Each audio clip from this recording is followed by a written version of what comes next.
music and stuff. Today we are discussing ThamePo and was Pamicka right?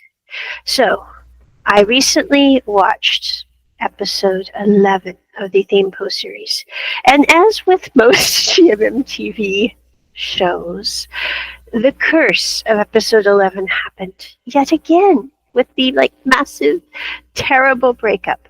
However, I was in YouTube and I was watching a short by a creator about ThamePo, and they did make the comment that at least in this case, I think it was I Write Whole Ass Paragraphs channel, but anyway, I'll have to go back and check that. But they did make the comment that at least in this episode 11, it did make sense why the two characters broke up. Whereas, like with some of the breakups in GMMTV's series' history, I'm not going to name any names, but you can interject whichever one you like. The breakups make zilch sense. I mean, logically speaking, no sense whatsoever. And a person recently compared Only Boo to ThamePo. Not to say that the characters are similar, although there could be some similarities drawn, but the reasons for the breakups were the same in both Only Boo and also in ThamePo. So I'm going to do a little bit of a backstory about ThamePo for those who are not familiar with the series, starting with Anna's aversion to ThamePo. So it's kind of been a thing of note in my life that ever since I was very young, there have been series, films, etc. that I've been like, oh, I won't like that at all. And then I sit down and actually watch the series, film, etc. And I'm like, ooh, shiny, I love this show. The first one being Princess Diaries. When that came out when I was 12, I was like, I'm not going to like a movie about a princess wearing a tiara. I'm like, I was a tomboy. I wore cargo pants, t-shirts. I shopped in the boys section, not because I was gender fluid, just because I did not like girl clothes and girl jeans. They were too low. I mean, that was the years of the low riding jeans. That was not good for tall teenage women. I'm just saying, it was not a good time to be a tall teenager back in the 2000s. So anyway, but come to think of it, I still shop in the men's section for jeans now that I'm living in Asia. I'm like, the women's jeans are too short for tall people here. But that's another story. So when ThamePo came out, there was a lot of hype about it. And I'm like, I was looking at the characters. I had seen EST from the Love by Chance series, and I really liked him as Gonham in that series. I was like, he was one of my favorite characters, although he ended up with a total rake and rogue. But, I think they were happy, and I think the rake and rogue figured things out along the way. So, ergo. But I had not seen EST in anything since then, and so I was a little curious once I saw that EST was performing this thing, and then I also didn't realize I had EST being a lot older. I think he's only 24 now, and I had him being closer to 30. I'm not good with ages, but anyway. So when I heard EST was in this new series, I was like, ooh, that'll be good. I really liked EST in Love by Chance. But then I saw that the LYKN group was the actors in the series, and I was like, I'm not into boy bands. No offense to boy bands at all. I'm just like, I'm not in the whole idol boy band thing. And then I was looking at who they had put next to EST as his partner in the series, and I was like, somebody named William. The only thing I know about William is he did the song for The Last Twilight, which I know a lot of people like, and it's nothing against William. I think he's a very sweet person in real life. But I'm like, I really am not a particular fan of that song. I mean, it's sweeping and epic, but it just is there for Anna. So I was like, okay. They put him next to William as an actor, and I was going, EST and William, I am not sure how this is going to play out. And I was going, and I don't think, again, I do not mean this about William in real life, but I'm like, as an actor, that person has way too perfect hair for me to like in a movie. I was like, Anna doesn't really like people with perfect hair in movies. I was like, he's way too much of a pretty boy for Honor to like in this series. I mean, I'm more of a fan of like John Shepard from Stargate Atlantis. His hair is always messy. He's always, bedraggled. Or, Alm from Bad Buddy. I mean, some people think he's good looking, of course, and I'm not saying he's not, but I'm like, he's more of kind of a happy puppy. But I'm like, William is very much a pretty boy in this series, and I don't think I'm going to like it because of that.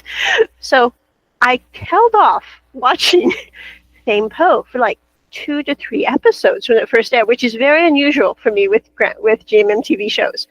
And then I found out that Tui was in ThamePo, and I was like, oh, Bee from Cooking Crush, which I did not really like the Cooking Crush series because I'm not a huge fan of Afghan personally. But I did love Fee and Dynamite in that series. They were such a cute couple, and I really liked the personality of Chewie that he brought to that role. And so I was like, by the 4th week, I decided to watch ThamePo because I was going, I want to see it because I want to see Chewie, and I really do like EST, and I'll put up with William's character. It's nothing against William in real life as a person, but his character, I was like, I'm not going to like that character because I don't like idols and I don't like people with perfect hair. But I sat down and started watching the series, and I was like, goodness, this is a good series. I'm like, I don't like idols, I don't like boy bands, but I'm like, the thing is not really about idols. It's not really, I mean, when you take away the ephemera, the first few episodes are really about trying to fix broken and misguided communication within people that have had long-standing relationships, both as friends and as co-workers for a very long time. So I was like, I really did like how it brought someone like Poe's character, who has no liking of idols, no liking of boy bands, nothing like that. And it brought him to help to bring back together these people, not so they could be like adored by millions of fans. Of course they will be, but that is not the point. The point is to mend the confusion and the miscommunication, because the other thing I really liked about the first few episodes of ThamePo was every single character, whether you're talking about Nano, whether you're talking about Jin, whether you're talking about Thame, they all have a different, recovering from a cold, a different but yet interesting viewpoint on what went wrong to make them break up. And then to see how Poe and also Thame, in their own ways, are somehow away from it enough, especially Poe, that he can like sit with Nano and go, it's going to be okay, Nano. You don't have to rely on yourself all the time. Someone else is going to be here for you. Because that was Nano's truth. He's like, I have to be self-reliant because everyone's going to abandon me in the bad. And you know what? I can totally get Nano's point, because I'm like, logically speaking, with the fallout that happened and being the youngest member, at least I'm assuming he's the youngest member in the storyline, I'm like, I can totally see him having abandonment issues. I mean, he's the baby of the family. he depends on people, and there's no one going to be left to depend on.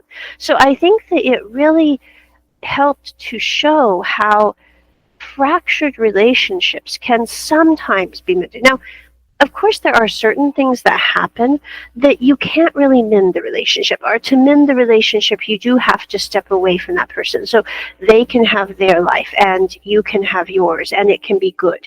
And that's not neither bad nor good. That's just a realization that sometimes it doesn't work out so that you can do things together again as a group.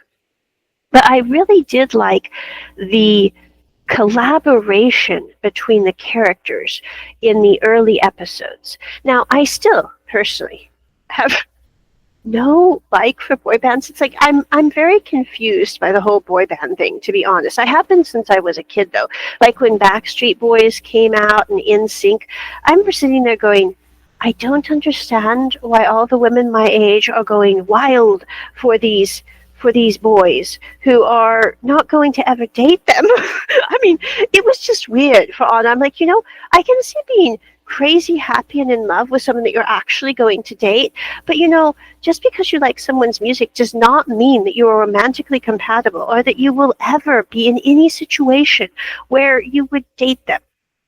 And similarly, like when I was in my 20s and the whole K-pop industry started to come and become popular in America, I remember sitting there and going, it's not that I think that K-pop is bad or that it is not very brilliant in some ways, because I think that certain songs, like Not Today by BTS, their music video for that, absolutely fabulous, very incredible work of art, or DNA by BTS. I mean, very, very high quality musical productions.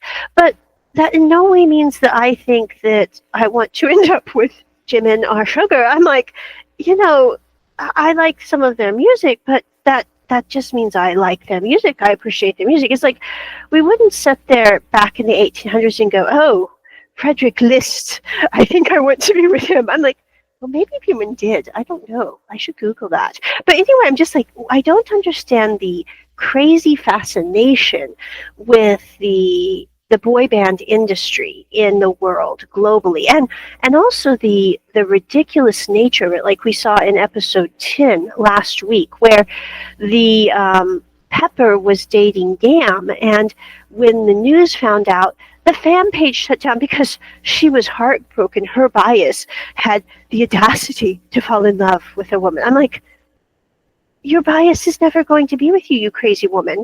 I mean, I'm not trying bad to by her. I'm just saying it makes no logical sense as an adult woman who should have a half of a brain cell. I'm like, you should not be treating people in that way. And also, I thought it was very weird because, like, in the episode 10, when it did come out that Pepper was dating Gam. Now, for background, Pepper and Gam have been dating for a while.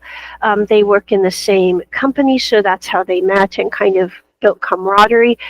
But Gam is, I think, maybe a couple years older than Pepper. I'm guessing 1 to 2 years older. I don't think she's like 4 years older.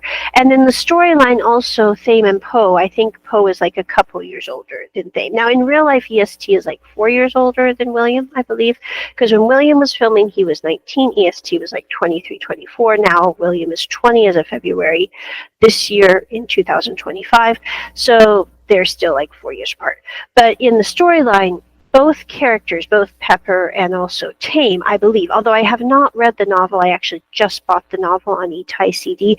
The novel is still available, the second edition on ETI CD. I tried to buy it off of GMM-TV, but they are sold out of both version first printing and second printing. I didn't realize they had the novel, but it is in Thai. But what I'm going to do is I will get the novel and then run it through Google Translator so I can read it. But I know they're trying to get GMM-TV to release novels in English as well. I'm really not sure why. This is a little side digression. I'm not sure why GMM-TV has not released those novels in English, because they do release like the box sets with the Thai and the English simultaneously printed and also in the captions. So it would not be that much of a leap for them to release the novels in English. I'm just saying, little point out if GMM-TV is listening, which they probably aren't. Now, back to the age gap, though. So Pepper and Gam are 1 to 2 years different in age from one another. And because of this as well, people just start berating Gam on social media, like calling her a cougar or the equivalent therein in Thailand. And I'm sitting there going, Bai Fern, who runs the fan account and is mad because her bias is dating Gam, is way older than Gam. I'm not trying to be bad here, but I'm like, let's take a back step and reduce the hypocrisy, this craziness that is wrapped up in the fan culture. Now, I know some people who have watched this might think that the fan culture is overdone in this series. To be honest, I lived in Thailand for about a year and a half so far. I'm not in Thailand now, I'm in another place in Asia, but because I kept getting sick in Thailand, but that's another story. I'm like, Thailand and me, I like Thailand, but it doesn't seem to like me very well. So, I don't know. tropical climates. Tropical climates are nice in some ways, but in some ways they are not compatible with Anna and her health. So, but Gam and Pepper, they're 2 years apart, most likely, in the story. We don't know exact age difference. We just know they're a little bit different in age. But the fan culture gets mad that Pepper is dating because they want him to be their boyfriend. And I'm sitting there going, I would like to say that is overdone in the series. But there is a crazy fan culture out there. And whether we're talking about Thai BLs or Korean K-pop or K-drama or whatever you want to call it. Like, I remember reading that when, what was the series? It was the series that came out before Time of Fever. So A Time of Fever is the spin-off from the original series. Unexpected Love Story, I think is what it was called, the K-drama. But when one of those actors actually decided to get married to his girlfriend, the fan base apparently went really nasty to him because he was marrying a woman who was his girlfriend.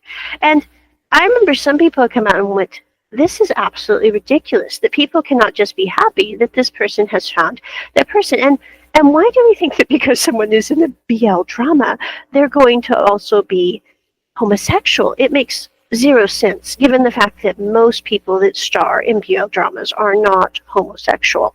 I mean, I'm not trying to be bad here. I'm just like, it makes zero sense that the fan base can be this ridiculous sometimes in its portrayal of their emotions of supposedly being fans. And it's not helpful to be a fan if you're tearing people down personally. I mean, that doesn't help the fandom. That doesn't help you. I personally don't get being a fan of anyone. I'm like, I get being a person that likes certain works or likes following certain actors because you like their work and their professional quality of their work.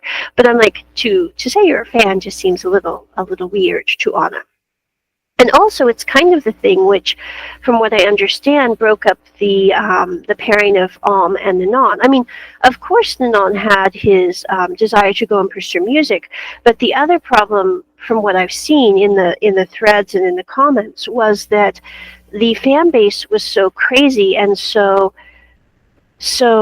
in your face with those two actors. They didn't want to deal with that anymore. And I'm like, it's really sad that the fan base cannot just be supportive of people and their lives, both personally and professionally, without like getting really ridiculous in their expectations.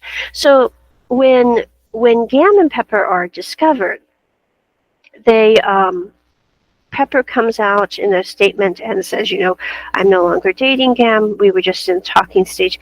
The other thing that I think is kind of weird as an outlooker, and again, I am not a person into K-pop or K-drama or I like watching Thai BL drama and Taiwanese BL drama, but I am not a fan of these things. I've never gone to any fan meets because I just don't really appreciate that whole subculture of those industries.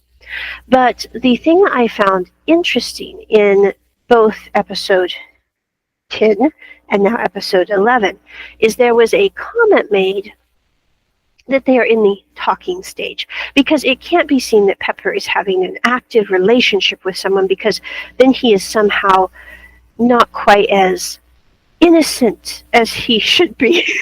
And I'm like, Pepper in the story is in his 20s.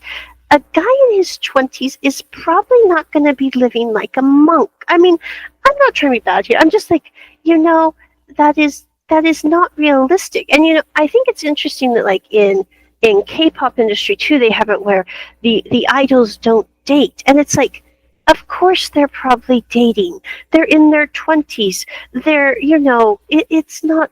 They're not monks.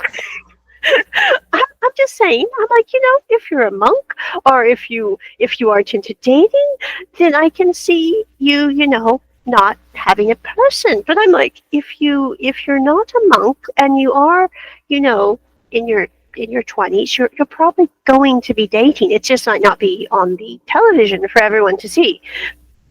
But anyway, and the same thing is made the comment of when Pamicka and Po have a showdown after Po realizes that even though he broke up with Thame so that he could go to Korea, Pamicka still is sending him to Korea and breaking up the band yet again.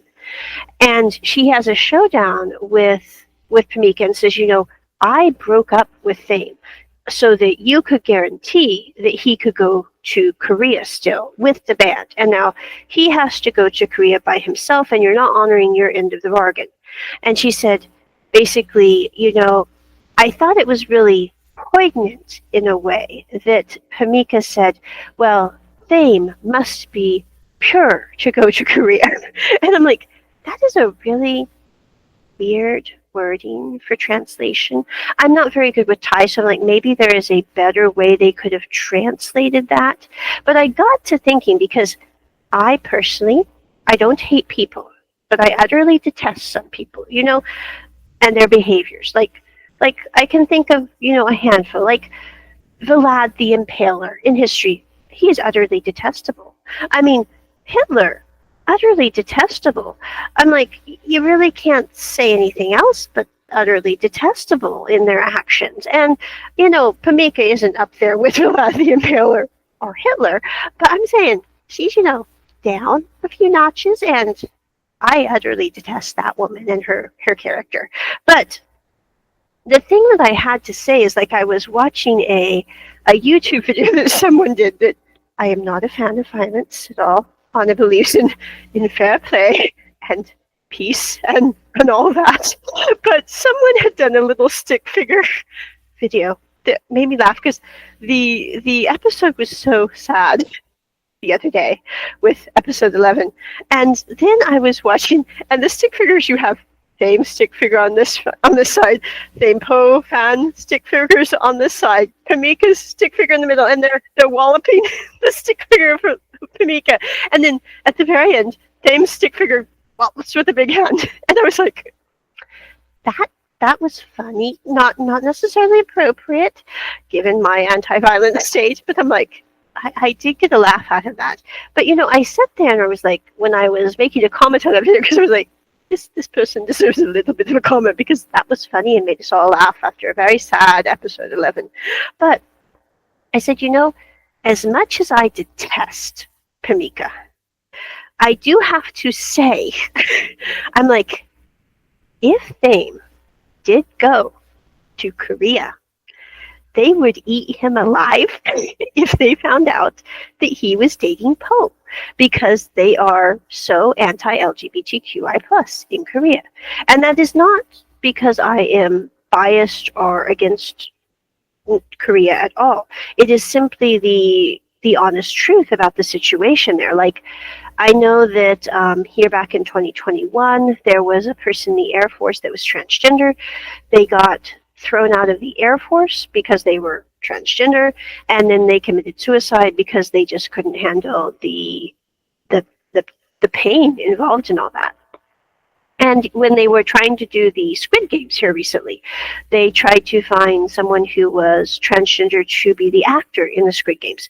They couldn't find a single person who was transgender to be an actor for the Squid Games character. So they had to get someone who wasn't transgender to play someone transgender, which I guess had people up in arms. I'm like, why does it matter what the actual gender is for someone who is playing a character? But the point remains, the fact that in all of South Korea, you could not find one single actor to play this character because they are so anti any LGBTQI+ is really quite sad. And I've taught well over 2,000 English lessons with people from South Korea, and I do have to say, the one thing that I find interesting is they will sometimes bring up LGBTQI+ topics.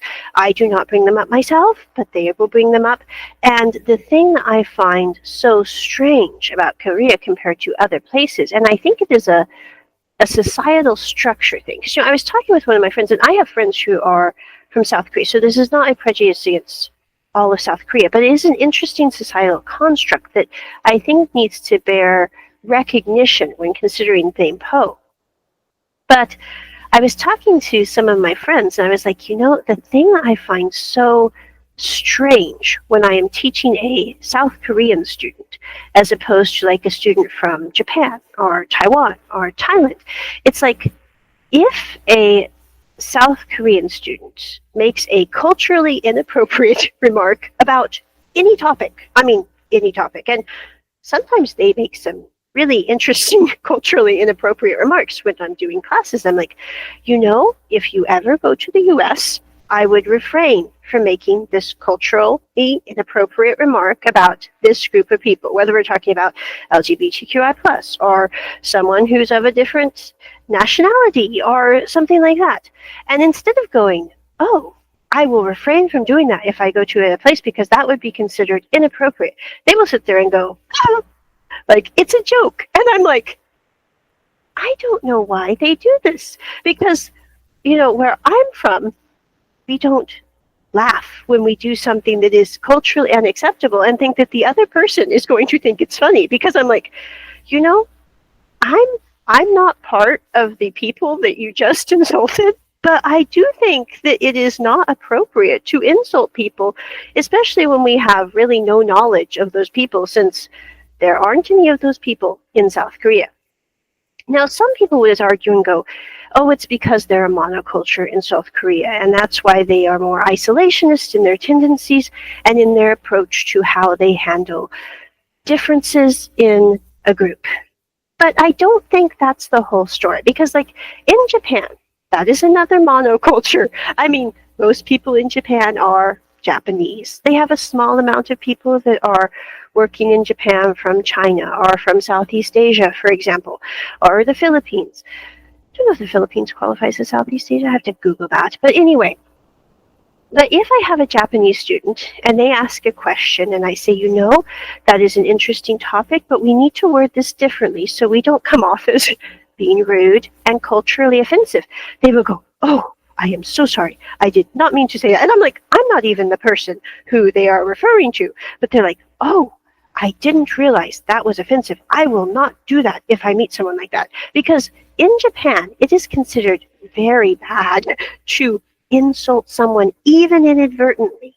So I think it's kind of interesting that even though Japan and South Korea are very close together on the map, culturally, they're very different in how they approach interactions with people, especially people who are different from them. Now, with the LGBTQI plus bias, I would still say Japan is also rather restrictive, but at least they have partnership laws so that same-sex couples, for example, can rent apartments together, etc. In Korea, I don't think they have anything like that, of that nature. Now, in Thailand as well, like if we're talking about Thailand, if ThamePo was a real story, in Thailand, they would still face some prejudice. I was really surprised when I lived there. I thought, people are supposed to be more open and understanding here about that kind of thing. But like my neighbors were a same-sex couple, and they faced a lot of bias when they lived in Thailand, which I felt really bad for, because they were such nice people. I'm like, I'm so sorry that people are treating you bad. But anyway, I'm like, I was surprised by that bias. Now, I didn't see the bias prevalent at all for those who were transgender, because they have the culture of the ladyboys in Thailand, and that seems to make it so that transgender behavior is considered culturally appropriate, but same-sex couples are slightly less accepted in Thailand. But they did just pass the same-sex marriage law, so that might help to level the playing field a little bit. I don't know. We can only hope. But anyway, back to ThamePo. So in theory, if Thame actually went to South Korea, there is no way, logically speaking, that he could probably survive in South Korea if he was dating Po. Now, I'm not saying that to be bad or inappropriate. I'm just saying they would have eaten him alive, because they are so anti-LGBTQ in general, and also especially in the industry. Like, I got to thinking, I'm going, the only person I know that is LGBTQI plus in the K-pop or acting industry would be Holland, I believe. I'm not even sure if he's acting anymore, but he was in, like, I Told Ocean About You, and he also has done some songs.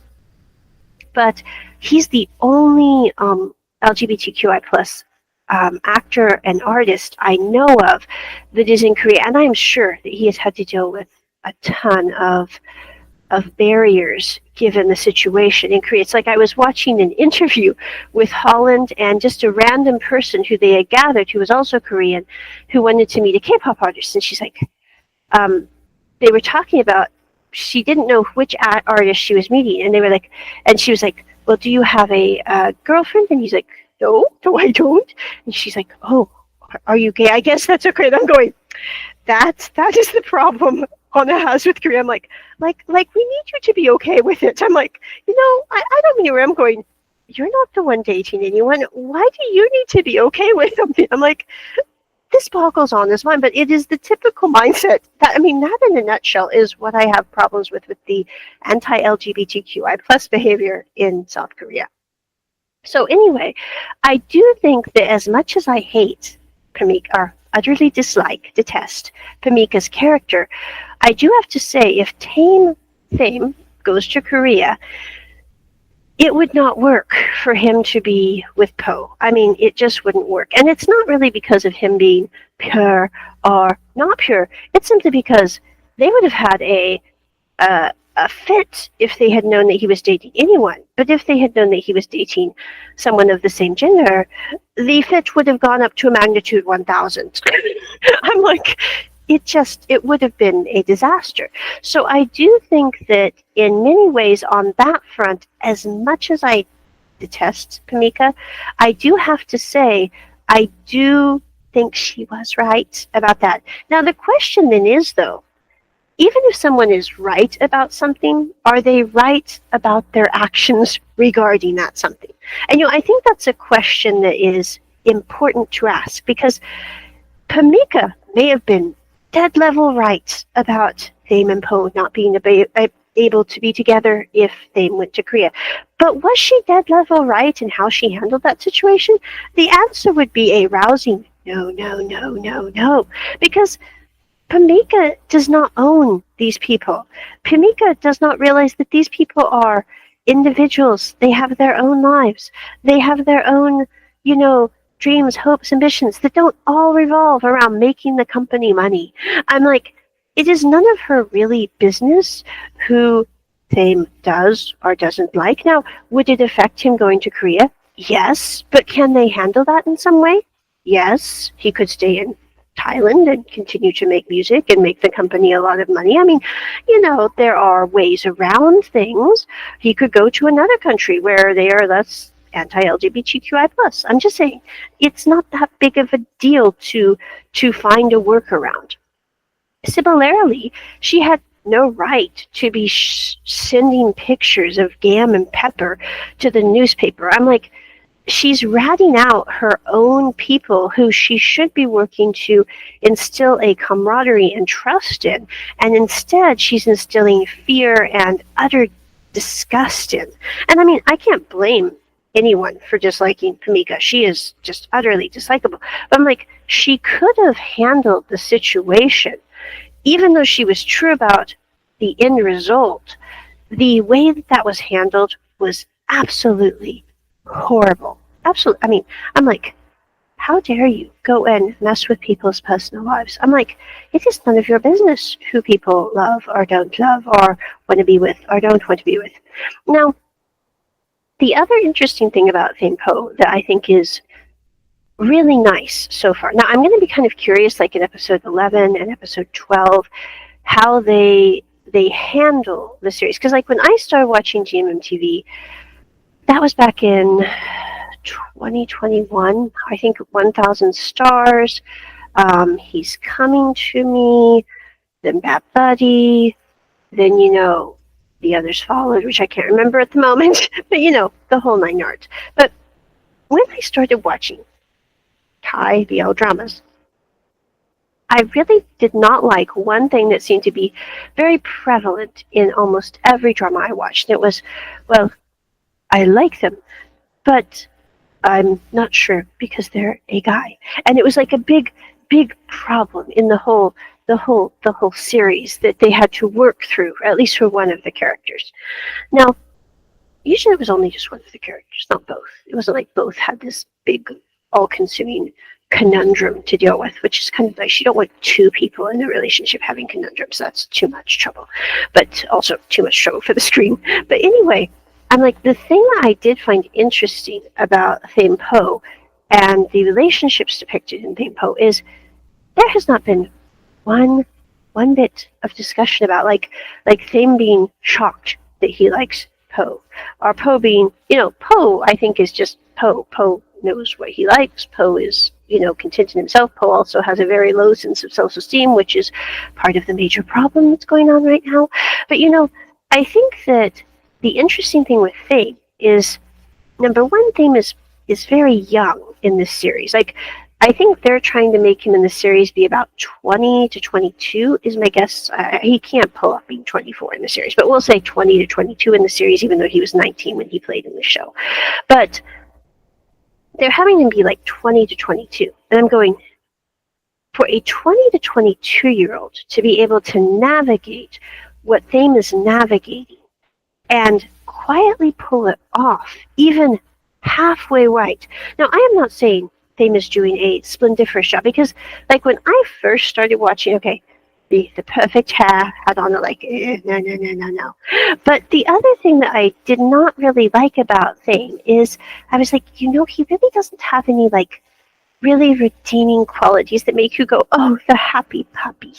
I'm like, it's not like when you're watching Bad Buddy and it's like you really don't like Pat, and then you turn around and it's like he does something that makes you go, oh, he really is a delightful happy puppy.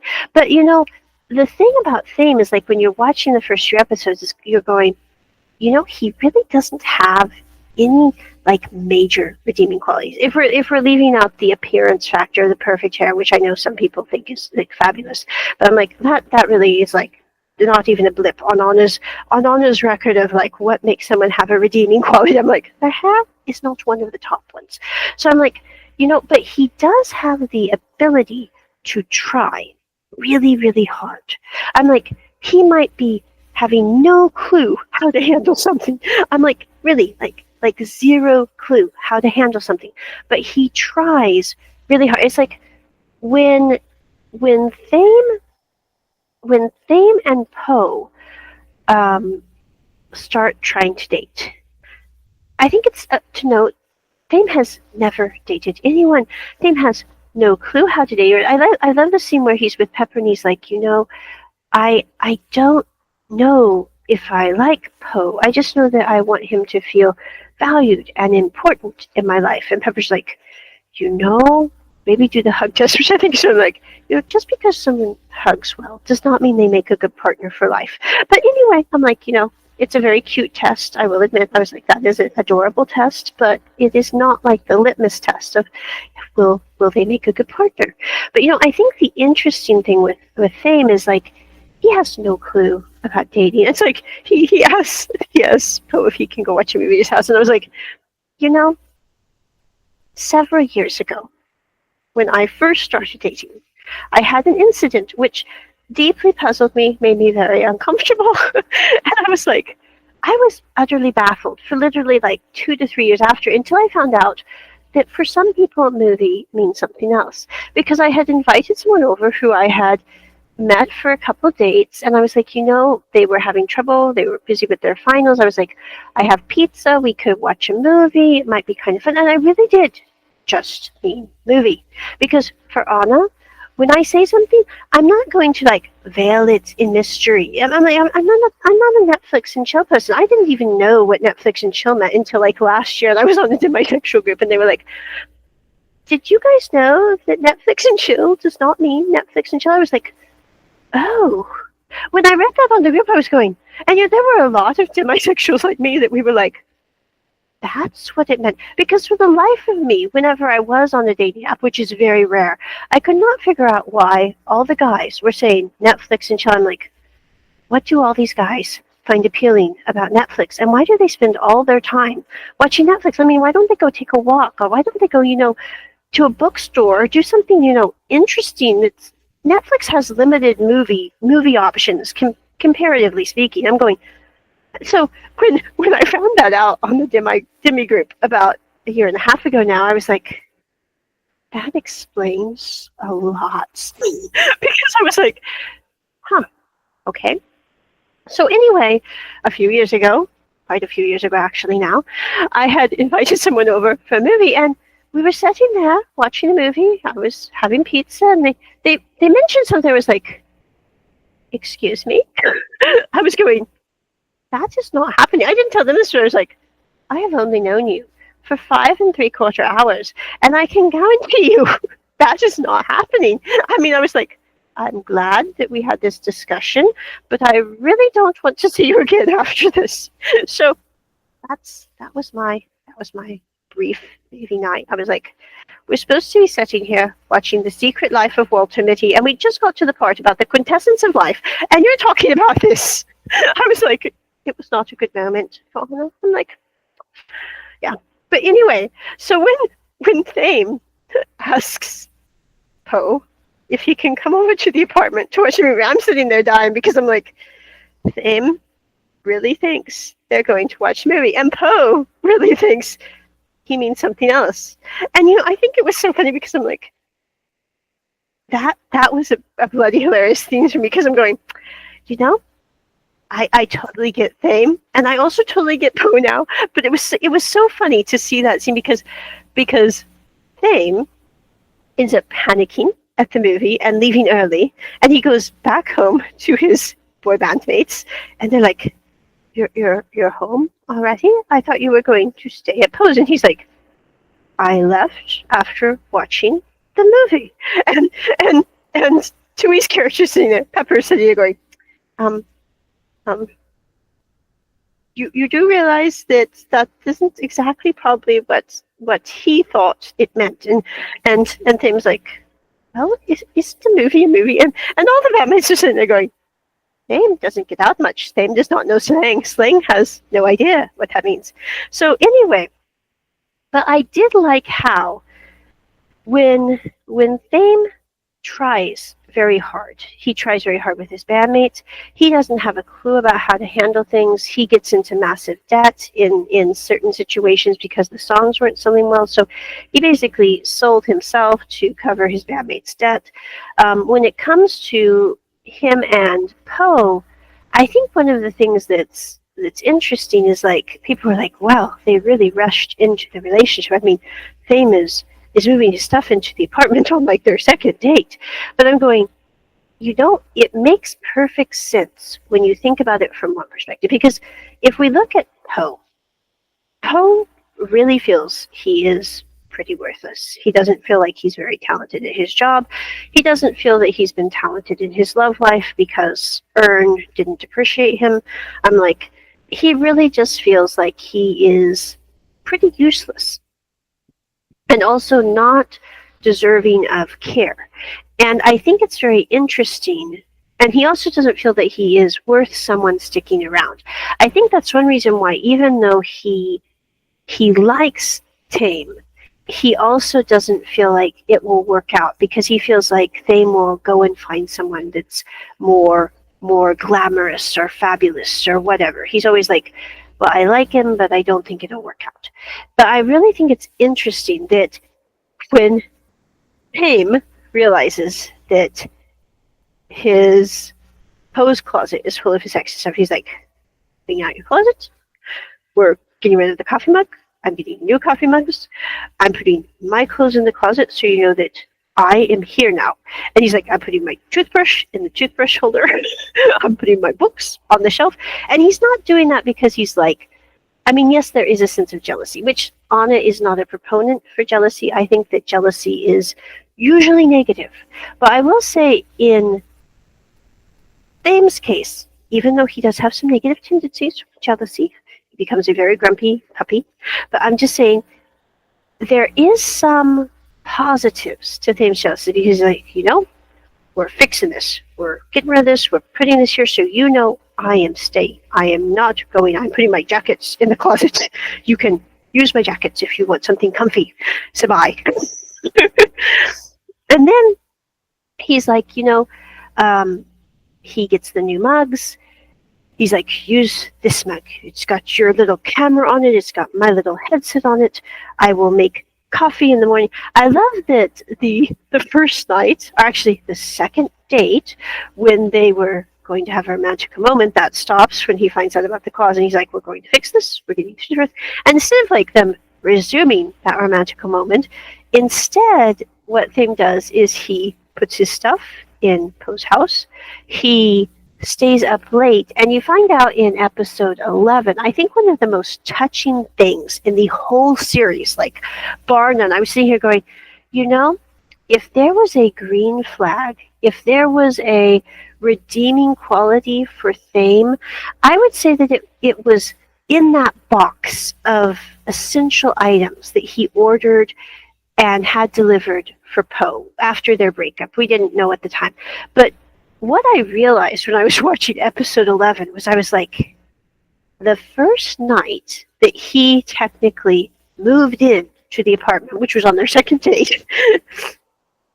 I'm sorry, I'm fighting a cold, which is long-standing, like I don't know. But anyway, so I'm a little sniffy. But the first night that he moved in, he made sure that Poe was able to go to bed because he had read Poe to sleep.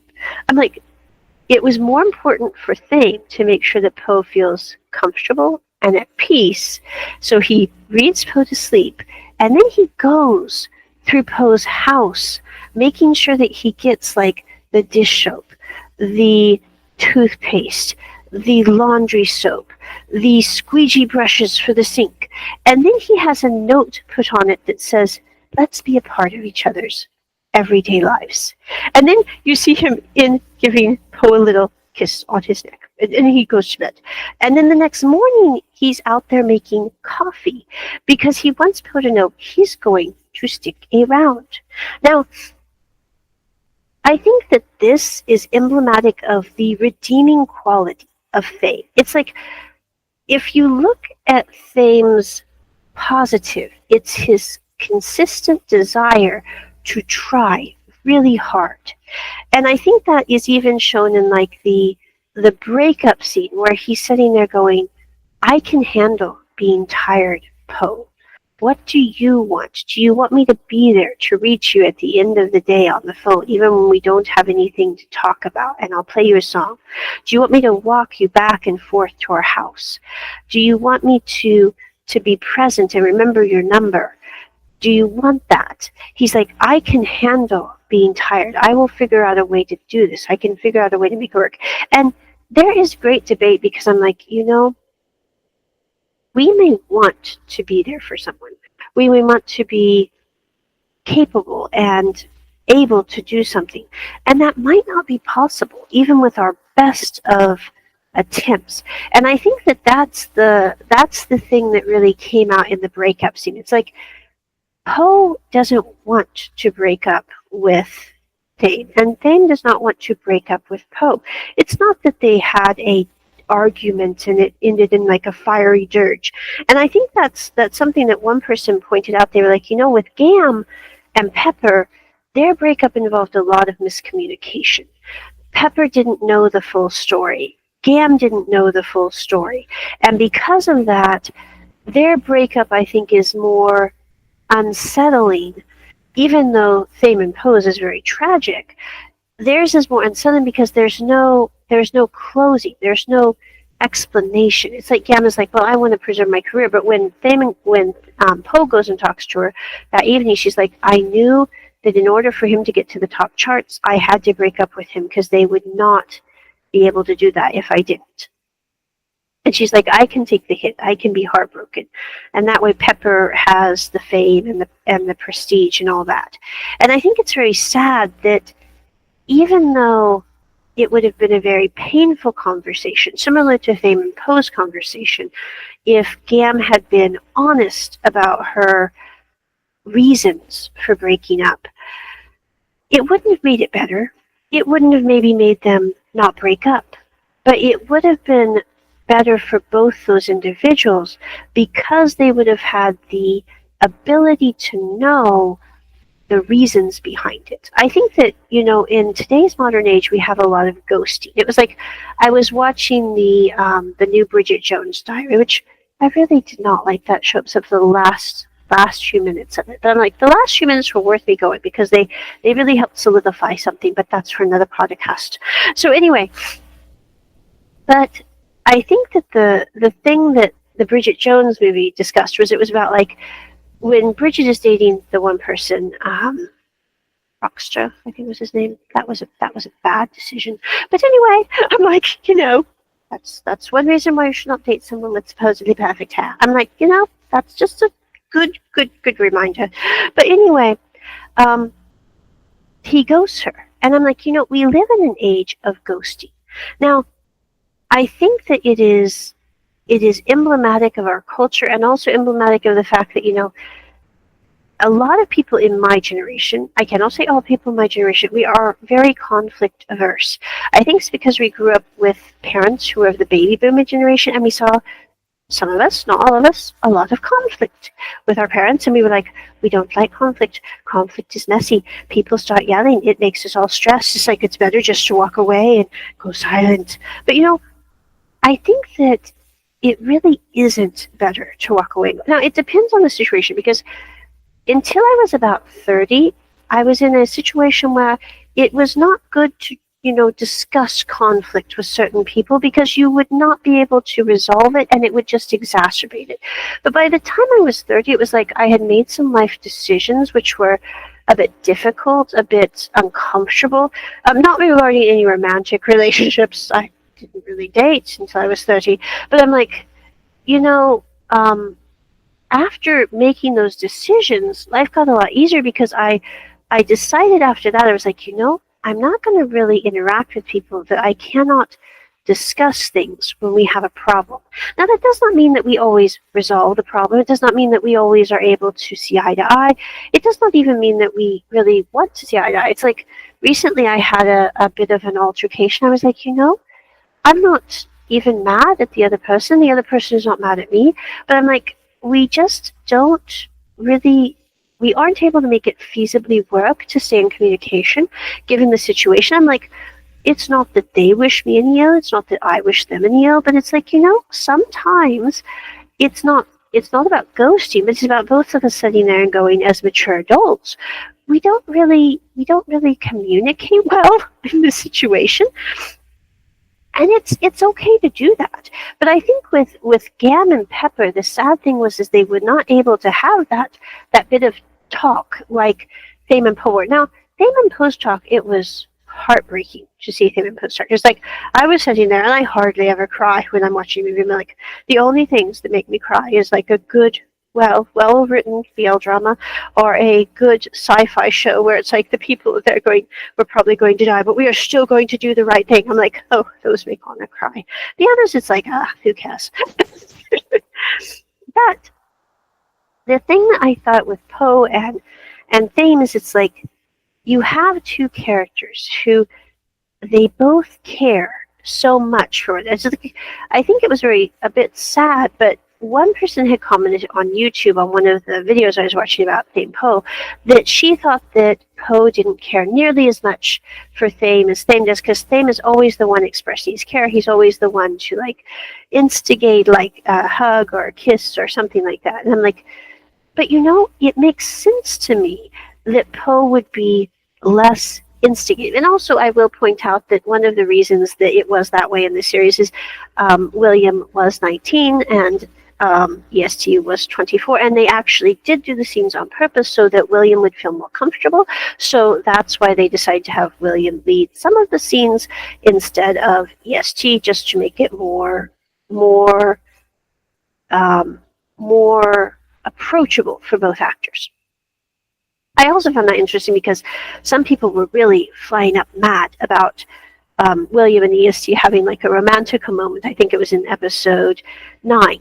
And I'm like, it really wasn't that romantic. I mean, of course, they were shown kissing one another on the sofa, and they were shown the next morning waking up together. But I'm like, that is not that romantical. And I think it's kind of interesting because nobody had that discussion when they were having Perth Tanapon do Love by Chance, and he was like 17, and he was doing the romantical scenes, which in my opinion were quite romantical for 17. Now I do have to sit there though, and I am not for a seven. Like if my kid was in the movies, I'd be like, I would be a bit uncomfortable with that, depending on the situation. Right? I'm like, my kid's probably not ever going to be an actor, but if they were, I'm like, I'd be sitting there going, I'm not sure about that for them, but I'm going with the scene in question in ThamePo. I thought they handled that pretty well, and also both William and EST seem to be very comfortable together as friends. Now,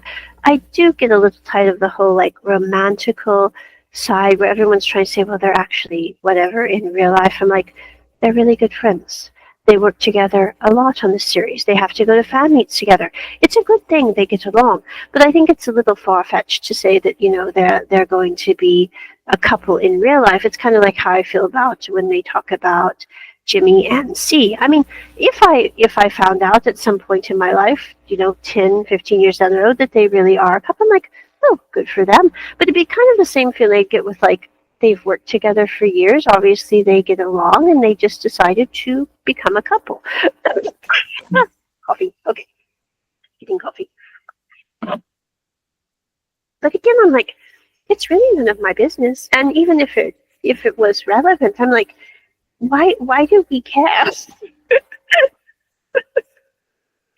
So anyway, that's one of the things that I find interesting is that people were saying like Poe doesn't care. Poe doesn't show his emotions so much. But if we think about the character of Poe too, Poe has just gotten over a terribly nasty breakup with Ern. I mean, it really was quite dreadful. The breakup was very, very bad. And he doesn't feel like he's with much. He also, I mean, if we look at the storyline, Poe is older than Thame, and he also knows that Thame has probably never dated or had a relationship with someone before, so he does not want to pose a very hands-off person in general. I think that really kind of encapsulates how he's very nurturing person. Like when he's working with the band, when he's working with Thame, when they first start working together, he's a very caring person. But he also is very standoffish because he doesn't want to impose on anyone. And I think that kind of balance is interesting. It reminds me of the only couple I can think of that was similar to Thame and Poe is when I was in high school, I met a lady, and she was in her late 80s when I met her. Her husband was in his early 80s. And they had been married for like 50 years. But when they were married back in like the 50s, she was in her mid-30s. He was in his mid-20s, late 20s. They were 7 years apart. And I'm sure for the time that was considered kind of scandalous that she was so much older than him. But the thing I thought was interesting was their relationship dynamic was a lot similar to Thame and Poe's in that they both were very quiet, very happy people in general. And the thing I thought was so funny when I would watch them in high school, because I was friends with the lady, she was older, and the thing I thought was so interesting about their relationship is I don't think either of them really even, I mean, I'm sure they had to deal with a lot of junk in the culture, especially when they were young. But the other thing is the lady was quite young looking when she was young, and even as she aged, I wouldn't have thought she was in her 80s when I first met her because she didn't really look older. And so I think that in that case, they maybe had a bit of an easier time because she would have looked like she was in her mid-20s when she was dating him and early married to him. So people wouldn't have really even known their ages unless it was like on a legal document or something. And also, she was such a kid at heart. I remember she was telling me how when I was in high school, she's like, I loved college.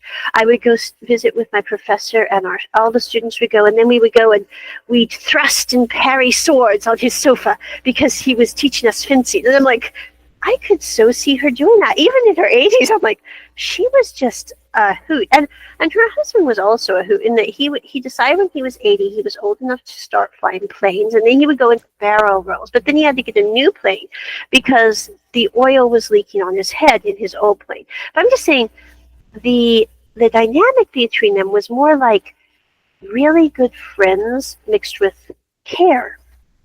And in the same way with Thame and Poe, I think the thing that I like about their relationship, and also similarly with Gam and Pepper, is yes, there's romance and all that, but they are so quietly considerate about one another. I think it's so cute, like in episode 9, when Pam is sitting on the sofa, just kind of looking at Poe like, is it okay to kiss him or not?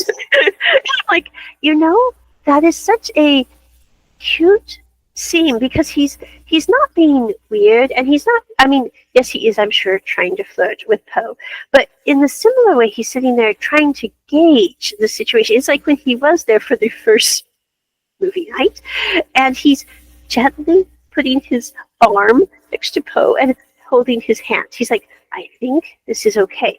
But there's such a level of consideration between the characters. Even like the next day, like in episode, I think it was episode, let me think here, episode 10, the last part of episode 10, where the next day when they are waking up the next morning and Pam is getting coffee for Poe and him, and he's like, was everything all right? And Poe is sitting there dying, going, everything was fine, Pam. And it's like, they're really trying to make sure that the other person is looked after well, even if that means splitting up. And I think, everyone wants to think that everybody gets a happy ending. Everything's always going to work out. And I'm like, that's not the real world. Sometimes working out means you do have to split up. It's like, I don't think it's always that way, of course, but I'm like, I was dating someone a while back, like 2 years ago now. I mean, 2 years ago, this, that. But anyway, I'm like, very nice person. We got along very well. It was not that we had, a massive fight or altercation, but it's like we both realized that it just wasn't going to work out for various reasons. And it's like, it's sometimes okay to sit there and go, you might care about someone very much, but because you care about them very much, you want them very happy. And that isn't always going to mean happy with you for whatever reason. So I think it's very mature in a way.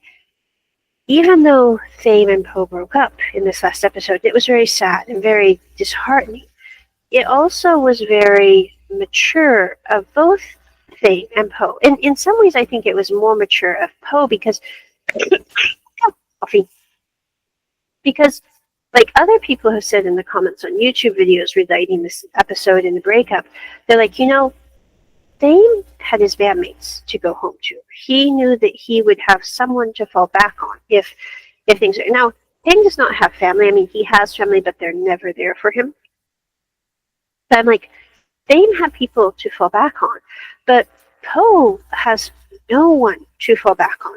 But, I think the interesting thing with Poe after the breakup is when he is broken up with Thame, he also somehow through that process, through having known Thame, having Thame believe in him in a way that other people really didn't, and having Thame even do like little things, like sitting there and going, I think your job is very interesting and that you have to work hard when you're working at the shoe shop. I don't think it's anything to be ashamed of, like your ex was saying.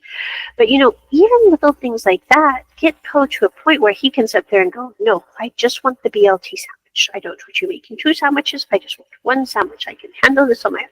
And, I think that's a good point because I'm like, I think it was probably 4 or 5 years ago now, but I was like,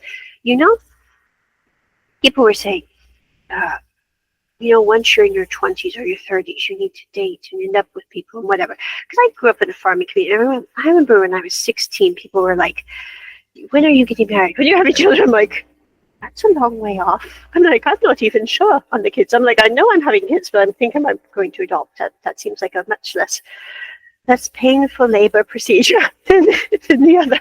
I'm like, having a delivery is not a pleasant idea. And I'm like, you have an alien that you're carrying around for 9 months. I'm like, some people really like that, but I'm like, honest, like, I'm not sure about aliens for 9 months. I'm like, I could understand for like a little bit of time, but I'm like, 9 months is a big commitment. I'm like, I would have to love someone an awful lot to even consider that. And I'm like, even if I love someone, I'm like, that would be something that I'm not sure about for various reasons. I'm like, it's not just the alien plot. I'm like, there are other health concerns for me with other things, but I'm like, that's another topic. I'm going, the fact that Poe could get to a point, and also I'm like, I'm going back to 5 years ago or more, but I was like, when people kept saying this to me, like by the time I was 30, they're like, you really should be with someone. You should, do something to, be with someone. You should have that kind of life. I'm like, I'm not against that kind of life. I'm like, I haven't completely given up on it. I'm like, if Mr. Exemplary shows up, then I will definitely reconsider. But I'm like, if Mr. Exemplary doesn't show up, I'm like, it's going to be okay too. So I'm like, but the thing is I realized when I was in my early 30s, when the pandemic hit and I had lost my folks and things like that, I was like, I want to know that I can handle things on my own before I would ever consider handling them with someone else. Because I'm like, if I can handle things, then I know I am capable. I know I can manage. I'm like, and it's not that I don't want to share my life or even share handling certain things with someone else. I'm like, there have been times when I'm going, it's actually not so much me wanting them to handle things in my life, but me sitting there going, I'd really like to be able to be there things as much as they do if they're on their own, if I am supposed to be there for someone. But I'm like, I don't really sit there and go, oh, it would be nice to have someone handle things for me. It's like, I was talking to one of my friends a while back. This is back when I lived in the States and I was getting ready to move. And my friend said, if you had a boyfriend or husband, they could pack the boxes and carry them for you instead of you packing them and hurting your back and getting exhausted. I was like, I looked at my friend and I was like, if I did have someone that was the love of my life, why on earth would I have them do something that I detest and that hurts my back, which I'm sure they would not like and would hurt their back? Why would I do that to them? And my friend looked at me and was like, well, very weird. And I'm going, well, if I hate something, why would I have someone that I am supposed to love most in the world do that something? It reminds me if I was watching a video recently where I'll drop the link in the description of this video, but where this lady was talking about her and her girlfriend and the chores, or now her and her fiance and the chores. And she was like, her fiance was going, her fiance had some puzzle pieces out on the floor, and she was like, can I pick up these puzzle pieces and vacuum? Is that okay with you? And she's like, but vacuuming is my job. And she was going, you don't have a designated job.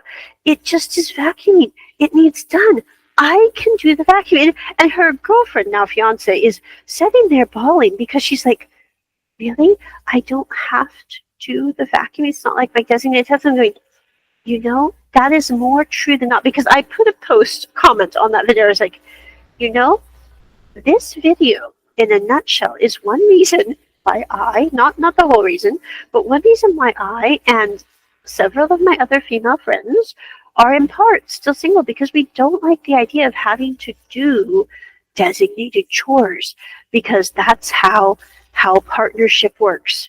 And the funny thing is I got over 1,000 thumbs up on that comment. I was going, this must have struck a chord. I didn't realize it was that big of a chord. I was going, it's got like 1.2 thousand thumbs up and it's only been a month. I'm going, okay, that might be a good podcast to do, since it seems to have had great meaning in 2 sentences. But I think that's true, because I know when I was briefly dating back in the States, that did not go well. I'm like, I don't know, maybe it's a me thing, maybe it's a them thing, maybe it's a combination thing. But I'm like, I remember I had one person say, well, you could continue to work your 2 jobs and have 5 kids in 10 years with me. And I was like, are we hiring a nanny? I mean, I didn't tell them this because I'm like, I try to be very polite to potential suitors, but I was like, are we hiring a nanny? Are you going to help out? Do you know how to do laundry? Do you know how to cook? Do you know how to clean? Who's going to take care of the 5 children? Have you thought about the cost of the 5 children? I'm like, I'm all for lots of children, but I'm like, I'm for them within a reasonable period, and 5 children within 10 years would be way too much for me to handle. I'm like, and I certainly couldn't do that with 2 jobs. I'm like, that is not happening. So I sent them on their merry way. I was like, I wish you all the best with your 5 children in 2 years. I'm like, it might work out with someone who can have 2 jobs and do that, but that's not me. So anyway, but I was like, with the ThamePo series, the thing that I like is they really do have absolute care for one another. They try so hard, Thame and Po, to be there for one another in ways that they can't. It's like with Thame, the first night that he moves in, going around the house, and instead of like trying to have a romantical moment with Po, he decides to go and find out all the things that Po needs and order them, and then to, read Po to sleep and just be there the next morning to make sure that he has his coffee. He's trying to be present. And in the same way, with Po even breaking up with Thame, he's trying to be there, to be present for Thame. Now, I do think it's going to be really interesting in the final episodes. I've read some of the threads from people who have read the novel that are on YouTube and also I think on Reddit. I'm not sure. I have to go back and double check. But I did just buy the novel today because I was like, I found out they released a novel. I didn't know there was a novel. I was at GMMTV store last month in Bangkok. I was like, I made it to the Mecca of BL. I was so happy. I was like, I'm in the halls. I went up to the security guard and I'm like, he gave me a card. I could go up to the 30th floor. I filmed while I was going up. I was like, if you want to go to the YouTube channel, there's a short of the GMMTV. You can go check it out. But I was like, I have made it to the Mecca. Forget the rest of Bangkok. I have made it to GMMTV. And I also made it to the aquarium where they filmed Amwa. Same day. I was like 2 for 2 on the BL homie list. I'm like, forget fanning the actors. I have made it to the scene setting and I have made it to the home of the production company. Yay! So anyway, but I did not see, I was able to buy these lovely ThamePo postcards. Okay, I have actually them framed here on my office desk. Exhibit I love this picture. It's so cute. Okay, and exhibit B. I have not framed the others because I could not find the matching frames. And then I have one back here of them together as a couple, but the frame does not match, so I have to go get a new frame at ISO. But anyway, so when I was at GMTV, they did not have the ThamePo novel, or I would have bought it. They did have the Kidnap novel, but I was like, that one is not going to be out of stock anytime soon. I don't need to worry about that one. I love the story, but I'm like, I don't really feel like I have to read the novel on that one, but I would. When I found out they had the ThamePo novel tonight, I was like, oh, they have the ThamePo novel. So I went on GMMTV, and I was like, they have 2 versions, first and second printing. They are both sold out. But then I remember I was like, years ago, Anna invested in eTie CD and bought a plethora of Bad Buddy merch, like 2 special edition DVD sets, a lot of Nong Now dolls, a lot of t-shirts. I actually just sent one of the Bad Buddy t-shirts that I had in mid-condition to a friend because I was like, I still have some of that original merch. Do you want one? And they're like, yes, please, send it to me. So I sent them one. But I was like, I bet eTie CD has ThamePo, and they do. They have like more than 10 copies. So if you want to get the ThamePo novel, you can buy it from eTie CD, and then what I'm going to do is I'm just going to run it through Google Translator to read it because it is in Thai. But I do think it will be interesting from what the people who have read the novel in Thai have said. They said that at the end episodes, like in episode 12 here, Po puts on the jacket, where in this episode when he sits down with Thame, and Thame gives him that jacket, he's like, if you want a hug, just put your hands in the pockets and it'll be like me giving you a hug. And I think that is so interesting that what happens is after the breakup, Poe is having probably a hard day or whatever, feeling, sad about him and things. So he goes and puts on the jacket and he finds a note from Thame about things. And I guess what happens is that note basically serves as a catalyst through which Poe is like, Thame really cares about me. I am totally freaked out about what the world will say, what will happen with his career and everything. But you know what?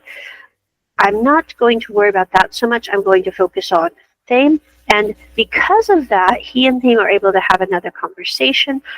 This propels Thame and the band to decide not to disband, to stay in Thailand, and for Thame to supposedly not go to Korea.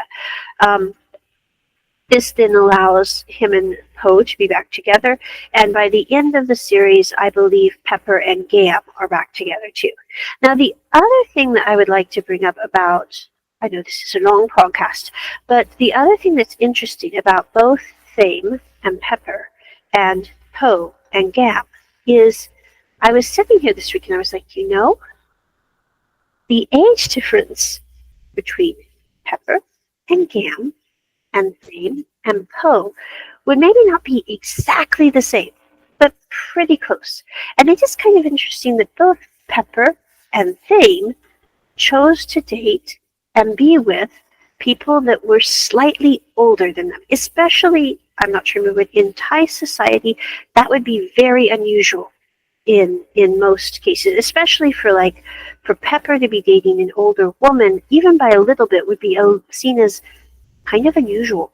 So I was like, though, when I got to thinking about it, I was going, if you think about it, both Pepper and Thame have had to grow up very fast compared to their peers. They obviously do not have much of a family structure behind them. I mean, Thame says that he is going to go home and see the dog because his parents are both working and they're not very close. Pepper, we never know about his family. We just know that when he does have free time, he spends it with Gam. So we don't have a lot of information about the band members and their families, but what we do know is they really don't seem to have a good connection with their families. And they've had to mature very quickly compared to their compatriots in age because they are idols. They are supposed to perform well. In a similar way, there are some Ishreks where they are maybe a little more naive and innocent than their peers because they have grown up in kind of a bubble of the industry. But in other ways, they are more mature than their peers. So it's kind of a weird push me, pull me, if you will, with both Thame and with Pepper. The other thing about Thame and Pepper is they are both somewhat leaders in the group. It's like Thame is supposed to be the band leader. He tries very hard, but Pepper is kind of the glue that holds everything together, as they had a very touching scene with him playing basketball with Pepper, and they talk about that. But he's like, you're the one who makes the schedule work. You're the one who helps to keep everyone together. I try, but I'm not the one to do that.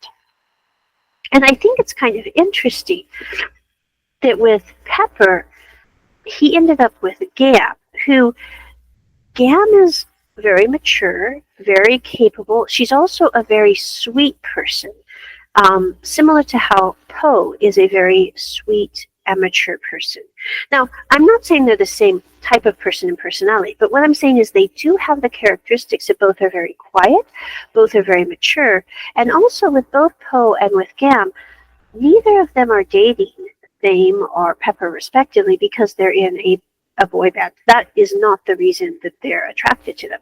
And even I would say, like with Pepper and with Thame, I mean, of course, looks do have some bearing with attraction, but I don't think it's safe to say that Gam is dating Pepper or Poe is dating Thame simply because of their appearance. They also like their personality qualities. I think for Poe, he really likes that Thame tries really hard. I mean, of course, he found him very attractive with the water gun, as we saw in one of the first episodes. But I don't think that's the leading component for why he is with Thame. And similarly with Gam, I mean, of course, I'm sure she appreciates the way Pepper looks, but that is not probably the main reason that she is with Pepper. And the thing that I found interesting about the relationship dynamics between Pepper and Gam and Po and Thame is even though Pepper and Thame are younger, they are both very protective of their partners. Like with Po, Thame is doing everything he can to make sure that he's safe. Even like when the situation happens where they get split up in the company, he is asking Ice to please let him go meet with him, to give Po a hug, to be there to pat him, to say it's going to be okay, I'm going to make this work, you don't need to be worried. He's trying to do everything he can to make sure that Po is okay. And in the same way, Pepper is going to Gam when things bust up, and he's like, I'm going to be here, we can try to make this work, how are we going to figure this out, we can get this to be okay. So I think it's really interesting that both of them, even though they are slightly younger, they are trying to be very protective because they know that both Po and Gam have a lot to lose and would be seen as the ones that would be less taken care of in a situation than Thame or Pepper will be. It's like with Pepper, when he breaks up, he's like, well, I have all my bandmates around me. I'm sure he's still feeling things, very much so, but he does have a point where he has support, whereas Gam does not have that support. And in the same way, Thame knows he has his bandmates, and Po has basically nobody. So I think that protection is in one part why, and also the fact that he knows that Po likes him for him, not because of the music or the idol status. And the same with Gam and Pepper is why they ended up together. The other thing is I think that both Pepper and Thame appreciate the practicality and maturity of Po and Gam. It's like I was reading an article by a woman who she was writing on a Medium blog about her and her husband. They've been together for almost a decade, and she's, I think, 6 to 7 years older than her husband. But she said, one of the things that concerned her when she was dating her husband was she's like, I was worried about the age gap. I was worried how he would perceive it. I was worried how others would perceive it. She's like, I do look younger than I am, so it's not that we get comments a lot on our age gap, but it was a concern when we were first dating. She said, but the one thing that my husband said when he started dating her was, he said, I can talk to you about things. He said, people who are my own age, it's much harder to hold a conversation with than it is with you. And I think in the same way with Thame and with Pepper, they feel more comfortable talking to someone who's a little older than them because the maturity level gap is less pronounced than if they were trying to talk to someone who was in their own age gap.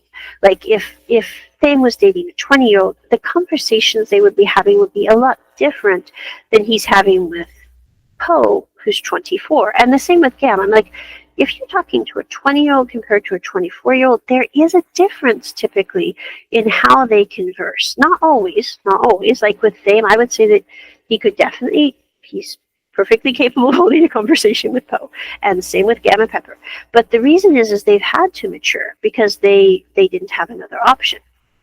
So I think that is an interesting component in this drama where there is a somewhat, not like major age gap, I'm thinking about 2 years with both characters and their partners, but there is a bit of an age gap. Now, I think that the weird thing to me about the age gap thing is like some people, I guess, have gone a little ballistic on social media about this series because of the age gap and William being 19 when he was in the series and EST being 24. But I didn't see anyone having a conniption when like Unknown came out and there's like a 7-year age gap in those characters in real life. Now, I think in the story also they're like 4 to 6 years different age. I'm not sure. But I'm like, nobody was throwing up a tirade when Unknown to Us came out from Taiwan. But they're throwing out a tirade with this series for some reason. Now, I will say the age of majority is different in different countries. So like for some places it's 19, for some places it's 20. And I can understand why some people might be a little concerned about that. But, I think that it kind of is. Now, the other thing that really bothered me about the comments is I was like, I remember when Kaseki Dear to Me came out, and I was looking forward to that because I really liked Miracle, the book promo, and I really liked the characters in the book promo, and I love Ray Huang's music, so I was so excited to see Kaseki Dear to Me. But then I started watching Kaseki Dear to Me, and I was like, the the one guy is in his mid-20s and he's sleeping with a minor. I was like, I don't mean it bad at all, but Anna was sitting there going, this just seems a little inappropriate. If we had made them a bit closer, I mean, I wouldn't mind like the age gap if they were both adults, considered adults legally. But I was like, I did have a problem. I don't even think I finished that series, come to think of it. And one of the reasons was I didn't like the lack of consent between the two characters, and then I did not like the lack of age of maturity with the other. I was like, that's not a good thing to be promoting in TV dramas, because I mean, it's kind of like how I feel about, there was a video by the speech professor here recently about how people were like, well, I wouldn't go lower than 18. I'm like, as the speech professor pointed out, he's like, that means that basically you're saying that you would date someone who's at least 20 years younger than you, and you think that's okay because they're of legal age, and the only reason you would not date someone younger than that is because they are not of legal age. It's not because you have a moral conundrum or are not a pervert. And I'm like, that's the problem Anna has with the ages. So I'm like, if someone is not of the age of majority, I don't think we should be promoting. I know it does happen in real life sometimes, and it's very sad. And like in America, we do have technically what we would call, I don't know, underage marriages. It's very weird for Anna to think about. But, and even in my family, I think when my mom got married, she was just 19. And I don't mean that bad about my mom, because she was in love with my dad at the time. But I'm like, I remember her telling me when I was a kid, she was like, it's not that she was saying, I regret my marriage at all. But she said, I have thought as I've gotten older that you do think about things differently when you are, in your early 20s even, or in your mid-20s, than you do when you're 19. And she's like, if I was going to do it again, it's not that I wouldn't marry your dad, but I would probably wait until I was a little older, just because my thinking about things changes a bit and would mature a bit and be a bit healthier than if I get married at 19. And I do think that is a component. Now with the story of ThamePo, everyone was up in arms with the age, or some people were, because I guess that they said even GMMTV took down some of the clips from the last 3 episodes. So I was like, that's kind of weird. But anyway, I don't know what the clips were. I didn't see them before they were taken down. But I'm just saying, I was like, well, I do think that there is a component, because I'm like, well, William, the actor, was 19 when he did the show. I'm not sure what legal age is in Thailand. I'm guessing it's 19 or 20. I don't know. But anyway, in the storyline, though, he is 20 to 22 is what we are supposed to be guessing he is about. So I'm like, in the storyline, I personally didn't find it disturbing at all, because I'm like, well, a 20 to 22-year-old would be acting that way. And even like, technically speaking, I'm like, well, a 19-year-old would probably be acting that way. So I'm like, Anna didn't really think it was that pronounced. And the other thing is, again, as I said before in this video, but EST and the crew were like, they wanted William to be very comfortable with the series, and they let William decide what he wanted to do in the series. I think it was very touching. I was watching an interview with Willie. It was very short, like a TikTok that was uploaded to YouTube. But they said, why did you give EST's character Poe a forehead kiss the morning after your romantical moment, like on your 3rd date? And William's sitting there, he's going, well, I've never been in a relationship, but if I was going to be in a relationship, I think the forehead kiss is the epitome of what you would do to someone you care about. And I was like, that is such a interesting look at things, because I remember I was on a a Dime group here a while back. I read the Dime groups because I am demisexual myself, but I was like, someone had posted that they were like, all the rom-coms have people, passionately kissing and whatnot. But he said, or I don't know if it was he or she who said this, but they were like, forehead kisses are so romantic. I was like, I'm not really one to judge romance because I myself kind of live like a monkette, given my situation. I'm like, I'm happy with life as is. Again, Mr. Exemplary, if he shows up, we'll reconfigure perhaps. But I'm like, it is kind of interesting how people find forehead kisses because, like, some people, I was like, are they having a problem with the forehead kiss? Are they having a problem with whatnot? Are they having a problem? I was like, I was sitting there the night when I was reading this, I was like, what are they really having a problem with? I'm like, maybe because they took their t-shirt off. That was the thing that threw them. I was like, I don't know. I'm like, they're fully clothed otherwise. So anyway, but I did find that interesting because I'm like, Kazeki was way more unbalanced regarding the age and its portrayal. Now, I think the actors were both, I don't know how old Taro was in that series. I'm not very up on Taro's age. But anyway, I'm just saying, and I know with like in the Unknown series, the actor who played Juan and the actor who played Kian are both fully like in their mid-20s and early 30s, I believe. And the other thing I think that's interesting is just a side note, but the actors in Unknown to Us, they actually have been friends for years, since high school, because even though there's 7 years age difference, they loved playing video games together as kids. And so I think that's one of the interesting components for Unknown to Us and why it was such a touching drama, which I still have to do a review on that, but it's literally taken me months to process Unknown. I'm like, I think I'm finally ready to do a review series on Unknown because that one was, I don't know why, that one just touched a chord for all.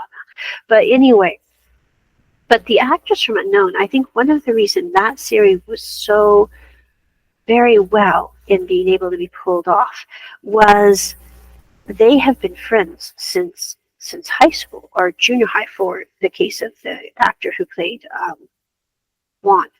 And they were able to be in the show together. But I think you can really tell, like, I've noticed that with the Thai dramas, with like EST and William, I do think they're good friends. I'm not, I have no idea about the other and I don't care. It's like, that's none of my business. But the thing I think is interesting is if you do have actors who get along really well, then I think that lends itself to having the films be much better in their portrayal. It's like people were talking about the breakup scene with ThamePo recently. It was like that scene, even though William it's like one of his first shows he's ever been in. Brilliant job. And I love how afterwards is hugging him. He's like, it's okay, William. I know that was hard, but you did a good job. Hug, hug, hug, hug. And I'm like, that is one of the reasons that they were able to make this series so well and so believable, is because of the friendships that they have developed through the series as well. But that is my my rendition of ThamePo so far. I'm sorry this ramble is very long. I will drop relevant links as I can. I'm in college right now, so I drop them as I can, but I will drop those links. The other thing is I do know they're airing, I believe, ThamePo next Friday, and the following Friday here in Asia. It will be, let's see, Friday morning in America and the other part of the world. So you can watch out for that. They also have released some really good music videos, which I will talk about in separate recordings because this one is getting very long. The most recent one is just absolutely amazing music video, and also Tui's video for the series. I think The Good Time With You and then Tui's video are amazing. And then of course there is the 5 centimeter one and the last your last. Oh, I will drop a short for your last. I'm going to do a special podcast on the last, because there's an adorable short where EST is showing William the last, and it is so cute. So I will drop that. probably in the description for this video as well. But thank you. And this is my review of ThamePo at Was Pamicka Right? A long ramble about other things. Check it at the round table. Bye.